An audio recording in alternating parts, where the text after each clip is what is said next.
ఒక్కసారి నేను చూపిచ్చే ఈ బర్గర్‌ని ట్రై చేయండి. చాలా అంటే చాలా బావుంటుంది. ఇదైతే నా రెసిపీ కాదు. నేను ఇన్‌స్టాగ్రామ్‌లో చూసి నేర్చుకున్నాను. సో, నాకెప్పుడైనా బర్గర్ తినాలి అనిపిస్తే నేనైతే ఇదే ప్రాసెస్‌ని ఫాలో అవుతాను. ఫస్ట్ అయితే ఒక పాన్ పెట్టేసుకొని దాంట్లో కొంచెం బటర్ యాడ్ చేసేసుకొని, చిన్నగా చాప్ చేసుకున్న onion, capsicum and tomato add చేసుకొని అయితే ఫ్రై చేసుకోవాలి. అవి కొంచెం ఫ్రై అయిన తర్వాత పసుపు అయితే యాడ్ చేసుకుంటున్నాను. అండ్ పక్కనే ఇంకొక బౌల్‌లో కార్న్ తీసుకొనైతే అవి బాయిల్ చేసేసి గ్రైండ్ అయితే చేసి పక్కన పెట్టేసుకున్నాను. ఆ గ్రైండ్ చేసుకున్న మిక్స్చర్‌ని కూడా ఈ టమాటో దాంట్లో అయితే యాడ్ చేసేసుకొని రెండిటిని మంచిగా అయితే ఫ్రై చేయాలి.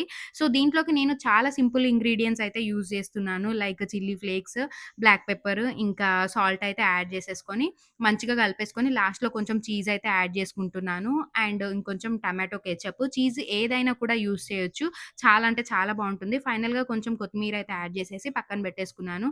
అండ్ ఇక్కడ నేను బన్స్‌ని కొంచెం రోస్ట్ చేయడానికైతే బటర్ యాడ్ చేసేసుకొని బన్స్‌నైతే రోస్ట్ చేసేసి పక్కన పెట్టేసుకొని, బర్న్ తీసుకొని ఒక సైడ్ అయితే టమాటో కెచప్ యాడ్ చేసేసుకొని, మనం ఫస్ట్ చేసుకున్న పేస్ట్‌నైతే దీని పైన పెట్టేసుకోవడమే అన్నమాట. ఇక్కడ మనం ప్యాటీలాగా చేయాల్సిన అవసరం కూడా లేదు. మీకు ఎంత స్టఫింగ్ కావాలంటే అంత పెట్టేసుకొని, దీని పైనుంచి కావాలి అంటే ఇంకా చీజ్ అయితే యాడ్ చేసుకోవచ్చు. ఇంకా మన బర్గర్ అయితే రెడీ అయిపోయింది. చాలా అంటే చాలా బావుంటుంది. Must try and please let me know in the comments. Thank you so much for watching my videos.